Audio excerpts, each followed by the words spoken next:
Mary മല്ലൺ, typhoid Mary എന്നൊരു വിളിപ്പേര് ഉണ്ടായിരുന്ന സ്ത്രീ. 20-ാം നൂറ്റാണ്ടിന്റെ തുടക്കത്തിൽ യുണൈറ്റഡ് സ്റ്റേറ്റ്സിൽ ഏതാണ്ട് 50-ൽ കൂടുതൽ ആളുകൾക്ക് ടൈഫോയിഡ് എന്ന പകർച്ചവ്യാധി അറിഞ്ഞോ അറിയാതെയോ വിതരണം ചെയ്തു കൊടുത്ത രോഗവാഹകയായിരുന്നു മേരി. 1869-ൽ അയർലൻഡിലായിരുന്നു മേരി മല്ലന്റെ ജനനം.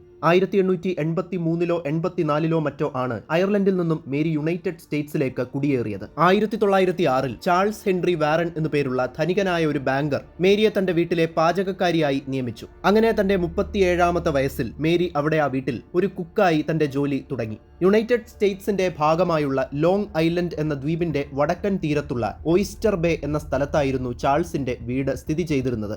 ആ വർഷം ഓഗസ്റ്റ് 27-നും സെപ്റ്റംബർ 3-നും ഇടയിലായി ചാൾസിന്റെ കുടുംബത്തിൽ അപ്പോൾ ഉണ്ടായിരുന്ന 11 അംഗങ്ങളിൽ 6 പേർക്ക് ടൈഫോയിഡ് പിടിപെടുകയുണ്ടായി. മേരിക്കും ചെറിയ തോതിൽ ടൈഫോയിഡ് ഉണ്ടായിരുന്നു. പക്ഷേ ടൈഫോയിഡ് ബാധിച്ച ബാക്കിയുള്ളവരെ അപേക്ഷിച്ച് മേരിക്ക് കാര്യമായ രോഗലക്ഷണങ്ങളോ ആരോഗ്യ പ്രശ്നങ്ങളോ ഒന്നും തന്നെ ഇല്ലായിരുന്നു. ടൈഫോയിഡ് ബാധിച്ചുള്ള മരണങ്ങൾ അമേരിക്കയിൽ റിപ്പോർട്ട് ചെയ്യപ്പെട്ടിരുന്ന സമയമായിരുന്നു അത്. തങ്ങളുടെ വീട്ടിൽ സംഭവിച്ച ടൈഫോയിഡിന്റെ വ്യാപനത്തെക്കുറിച്ച് അന്വേഷിക്കാനായി ജോർജ് സോബർ എന്ന സാനിറ്ററി എഞ്ചിനീയറിനെ ചാൾസിന്റെ കുടുംബം ചുമതലപ്പെടുത്തി.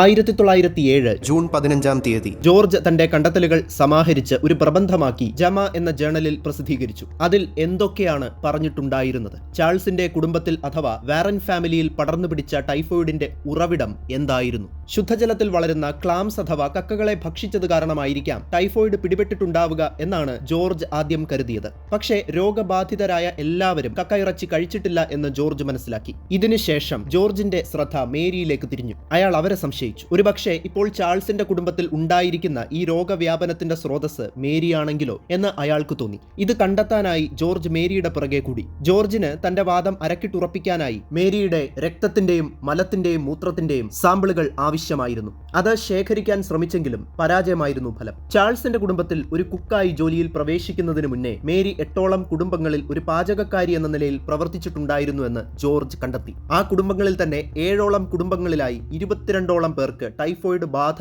ഉണ്ടായിട്ടുണ്ടായിരുന്നുവെന്നും അതിൽ കുറച്ചുപേർ രോഗം ബാധിച്ച് മരണപ്പെട്ടിരുന്നുവെന്നും ജോർജ് അന്വേഷിച്ച് കണ്ടെത്തി. ആ വർഷങ്ങളിലായി ഏതാണ്ട് 3000ഓളം ന്യൂയോർക്ക് സ്വദേശികൾക്ക് ടൈഫോയിഡ് ബാധിച്ചിരുന്നു. അതിൽ ഭൂരിഭാഗം പേർക്കും ടൈഫോയിഡ് വന്നിട്ടുണ്ടാവുക മേരിയിലൂടെ ആയിരിക്കണം എന്നും ജോർജ് നിരീക്ഷിച്ചു. സാൽമണല്ല ടൈഫി എന്ന ബാക്ടീരിയ ഉണ്ടാക്കുന്ന രോഗമാണ് ടൈഫോയിഡ്. നമ്മുടെയൊക്കെ ചെറുകുടലിനെയാണ് ഇത് സാധാരണയായി ബാധിക്കുന്നത്. കൂടാതെ ഇൻഫെക്ഷന്റെ ഒരു പ്രത്യേക ഘട്ടത്തിൽ ടൈഫോയിഡിന് കാരണമാകുന്ന ബാക്ടീരിയകൾ ഗോൾ ബ്ലാഡർ അഥവാ പിത്തസഞ്ചിയിലേക്കും വ്യാപിക്കും. രോഗം ബാധിച്ച വ്യക്തിയുടെ വിസർജ്യം കലർന്ന് മലിനീകരിക്കപ്പെട്ട വെള്ളത്തിലൂടെയും ആഹാര പദാർത്ഥങ്ങളിലൂടെയുമാണ് ഈ രോഗം ഒരു വ്യക്തിയിൽ നിന്നും മറ്റൊരു വ്യക്തിയിലേക്ക് പ്രധാനമായും പകരുന്നത്. 103-104 ഡിഗ്രിയോളം വരുന്ന കടുത്ത പനിയും വയറുവേദനയും മലബന്ധവും വയറിളക്കവും ഛർദിയുമൊക്കെയാണ് ടൈഫോയിഡിന്റെ ലക്ഷണങ്ങൾ. ഈ രോഗം വന്നാൽ ശരീരത്തിൽ നിന്ന് ധാരാളം വെള്ളം നഷ്ടമാകും. നിർജ്ജലീകരണം അഥവാ ഡീഹൈഡ്രേഷൻ സംഭവിക്കും. മതിയായ ചികിത്സ ലഭിക്കാതെ രോഗം കൂടുതൽ മൂർച്ഛിക്കാൻ ഇടയായാൽ മരണത്തിനു വരെ കാരണമാകും. 1911 വരെ ടൈഫോയിഡിന് എതിരായ ഒരു പ്രതിരോധ കുത്തിവെപ്പ് സംവിധാനം നിലവിലില്ലായിരുന്നു. അതുപോലെ ടൈഫോയിഡിന് എതിരായി ചികിത്സാ രംഗത്ത് ഉപയോഗിക്കാൻ കഴിയുന്ന ആന്റിബയോട്ടിക്കുകൾ നിലവിൽ വരുന്നത് 1948-ലാണ്. അതുകൊണ്ട് തന്നെ ടൈഫോയിഡിന്റെ വ്യാപനം കുറയ്ക്കുക എന്നുള്ളത് വളരെ പ്രധാനപ്പെട്ട ഒരു ആവശ്യമായിരുന്നു. ജോർജിന്റെ കണ്ടെത്തലുകളിൽ പറയുന്നത് പ്രകാരം മേരി ഒരു ടൈഫോയിഡ് രോഗവാഹകയാണെങ്കിൽ അവരെ എത്രയും പെട്ടെന്ന് ക്വാറന്റൈനിൽ ആക്കേണ്ടത് അത്യാവശ്യമായിരുന്നു. ടൈഫോയിഡ് രോഗബാധയുണ്ടോ എന്ന് ടെസ്റ്റ് ചെയ്യാൻ പോലും മേരി താല്പര്യം പ്രകടിപ്പിച്ചിരുന്നില്ല. ഇതേ തുടർന്ന് ആരോഗ്യവകുപ്പിന്റെയും പോലീസിന്റെയും സഹായത്തോടുകൂടി ജോർജ് മേരിയിൽ നിന്നും ടൈഫോയിഡ് ടെസ്റ്റ് ചെയ്യാൻ ആവശ്യമായുള്ള സാമ്പിളുകൾ ശേഖരിച്ചു. മേരിയുടെ മലത്തിന്റെ സാമ്പിളുകൾ പരിശോധിച്ചപ്പോൾ അതിൽ സാൽമണല്ല ടൈഫി എന്ന ബാക്ടീരിയയുടെ സാന്നിധ്യം ഉള്ളതായി മനസ്സിലാക്കാൻ സാധിച്ചു. ഇതേ തുടർന്ന് നോർത്ത് ബ്രദർ ഐലൻഡിൽ സ്ഥിതി ചെയ്യുന്ന റിവർസൈഡ് ഹോസ്പിറ്റലിലേക്ക് മേരിയെ കൊണ്ടുപോയി ക്വാറന്റൈനിൽ ആക്കി. ഏകദേശം 2 വർഷക്കാലത്തോളം മേരി അവിടെ ഉണ്ടായിരുന്നു. ഈ കാലഘട്ടത്തിൽ മേരിയിൽ നിന്ന് ശേഖരിച്ച മലത്തിന്റെ 163 സാമ്പിളുകളിൽ 120 സാമ്പിളുകളിലും സാൽമണല്ല ടൈഫിയുടെ സാന്നിധ്യം കണ്ടെത്തുകയുണ്ടായി. ഒന്നിനു പുറകെ മറ്റൊന്ന് എന്ന രീതിയിൽ മേരി ഒരുപാട് ടെസ്റ്റുകൾക്ക് വിധേയയായി. ഒരു ഘട്ടത്തിൽ മേരിയുടെ പിത്തസഞ്ചി എടുത്തു മാറ്റാൻ വരെ ആരോഗ്യ പ്രവർത്തകർ തീരുമാനിച്ചു. പക്ഷേ മേരി സമ്മതിച്ചില്ല. ശ്രദ്ധേയമായ ഒരു കാര്യം എന്തെന്നാൽ ആരും മേരിയോട് അവരെ എന്തിനാണ് ഇവിടെ കൊണ്ടുവന്നിരിക്കുന്നതെന്നോ ഒരു ടൈഫോയിഡ് കാരിയർ അഥവാ രോഗവാഹക എന്നാൽ ശരിക്കും എന്താണെന്നോ ഒരു കാരിയർ ആയിരിക്കുന്നതിന്റെ റിസ്ക് എന്താണെന്നോ വിശദീകരിച്ചു കൊടുക്കാനുള്ള സമയം, കുറച്ചുനേരം ശാന്തമായിരുന്ന് മേരിയോട് സംസാരിക്കാനുള്ള സമയം ആർക്കും തന്നെ ഉണ്ടായിരുന്നില്ല.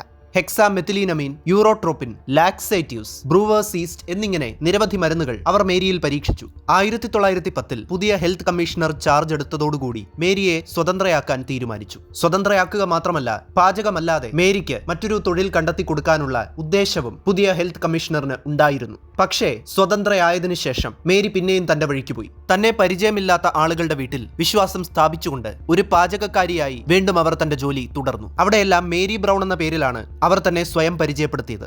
1915 മേരി ന്യൂയോർക്കിലെ മാൻഹട്ടനിലുള്ള സ്ലൊവാനെ മെറ്റേണിറ്റി എന്ന ആശുപത്രിയിൽ പാചകക്കാരിയായി ജോലിക്ക് ചേർന്നു. അവിടെ പാചകക്കാരിയായി ജോലിക്ക് ചേർന്ന് ഏതാണ്ട് 3 മാസത്തിനുള്ളിൽ 25ഓളം ആളുകൾക്ക് ടൈഫോയിഡ് പകർന്നു കൊടുത്തു. അതിൽ ഡോക്ടർമാരും നഴ്സുമാരും സ്റ്റാഫുകളും എല്ലാം ഉണ്ടായിരുന്നു. അക്കൂട്ടത്തിൽ രോഗം മൂർച്ഛിച്ച് 2 പേർ മരിക്കുകയും ചെയ്തു. അവിടുന്ന് അങ്ങോട്ട് കാർട്ടൂണുകളിലൂടെയും തമാശ കഥകളിലൂടെയും പത്രവാർത്തകളിലൂടെയും ഒക്കെ ടൈഫോയിഡ് മേരി കൂടുതൽ പ്രശസ്തയായി. അവരെ പുറത്തുവിട്ടാൽ ഉണ്ടാകുന്ന പ്രശ്നങ്ങളുടെ വ്യാപ്തി കണക്കിലെടുത്ത് മേരിയെ വീണ്ടും നോർത്ത് ബ്രദർ ഐലൻഡിൽ ക്വാറന്റൈനിലാക്കി. 1932 ക്രിസ്തുമസ് ദിവസം രാവിലെ മേരിയെ ശുശ്രൂഷിക്കാനായി എത്തിയ ആൾ കാണുന്നത് തറയിൽ തളർന്നു വീണ് കിടക്കുന്ന നിലയിലുള്ള മേരിയെയാണ്. പക്ഷാഘാതം അഥവാ സ്ട്രോക്ക് കാരണമായിരുന്നു ഇങ്ങനെ സംഭവിച്ചത്. പിന്നീട് അവർ നടന്നിട്ടില്ല. 6 വർഷത്തോളം അവർ റിവർസൈഡ് ഹോസ്പിറ്റലിൽ കഴിഞ്ഞു. പിന്നീട് 1938 നവംബർ 11 തന്റെ 69ാമത്തെ വയസ്സിലാണ് മേരി അന്തരിക്കുന്നത്. മരണശേഷം ന്യൂയോർക്കിലെ ബ്രോൺസ് എന്ന സ്ഥലത്തുള്ള സെന്റ് റൈമണ്ട്സ് സെമിത്തേരിയിലാണ് മേരിയെ സംസ്കരിച്ചത്. തന്റെ ജീവിതത്തിലെ 30ഓളം വർഷങ്ങൾ ക്വാറന്റൈനായി മേരി ചെലവഴിച്ചു. യുണൈറ്റഡ് സ്റ്റേറ്റ്സിന്റെ ചരിത്രത്തിൽ റിപ്പോർട്ട് ചെയ്യപ്പെട്ടിട്ടുള്ള ടൈഫോയിഡ് രോഗത്തിന്റെ ആദ്യത്തെ ആരോഗ്യവതിയായ രോഗവാഹകയായിരുന്നു മേരി. ടൈഫോയിഡ് ബാധിച്ച മറ്റുള്ളവരിൽ നിന്ന് വ്യത്യസ്തമായി പ്രകടമായ രോഗലക്ഷണങ്ങളോ ആരോഗ്യ പ്രശ്നങ്ങളോ ഒന്നും തന്നെ മേരിക്ക് ഉണ്ടായിരുന്നില്ല.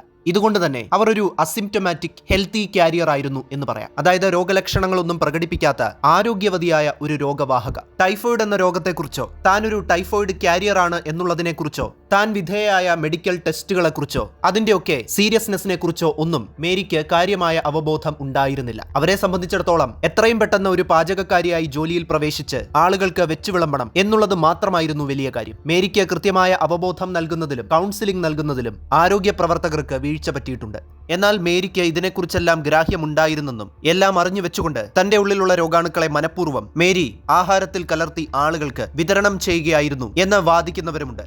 മേരിയിൽ നിന്ന് നേരിട്ടോ അല്ലാതെയോ ടൈഫോയിഡ് പകർന്നു കിട്ടിയ ആളുകളുടെ എണ്ണം അത് 100നും മുകളിലാണ്. ശരിക്കുള്ള കണക്ക് ചിലപ്പോൾ ഇതിലും കൂടുതലാകാം. മരണശേഷം മേരിയുടെ ശരീരം പോസ്റ്റ്മോർട്ടത്തിന് വിധേയമാക്കിയിരുന്നു. പോസ്റ്റ്മോർട്ടത്തിന്റെ ഭാഗമായി മേരിയുടെ ശരീരം പരിശോധിക്കുമ്പോൾ അവരുടെ പിത്തസഞ്ചിയിൽ കല്ലുകൾ ഉണ്ടായിരുന്നു. ഈ കല്ലുകളിൽ പറ്റിപ്പിടിച്ച് ജീവനുള്ള സാൽമൊണല്ല ബാക്ടീരിയകൾ ഉണ്ടായിരുന്നു അത്രേ. എന്നാൽ മേരിയുടെ ഓട്ടോപ്സി അല്ലെങ്കിൽ പോസ്റ്റ്മോർട്ടം യഥാർത്ഥത്തിൽ നടന്നിട്ടില്ല എന്ന് വാദിക്കുന്ന ആളുകളും ഉണ്ട്. കാര്യം എന്തൊക്കെയായാലും ഈ സംഭവിച്ചതിന്റെയൊക്കെ പൂർണ്ണമായിട്ടുള്ള ഉത്തരവാദിത്വം മേരിക്ക് മാത്രമുള്ളതല്ല എന്നതാണ് യാഥാർത്ഥ്യം. ആരോഗ്യ പ്രവർത്തകരുടെ ഭാഗത്തു നിന്ന് പല ഘട്ടങ്ങളിലും കടുത്ത അനാസ്ഥകൾ ഉണ്ടായിട്ടുണ്ട് എന്നുള്ള കാര്യം പകൽ പോലെ വ്യക്തമാണ്. ഇതിൽ നിങ്ങളുടെ അഭിപ്രായം അറിഞ്ഞാൽ കൊള്ളാമെന്നുണ്ട്. കമന്റിലൂടെ അറിയിക്കും.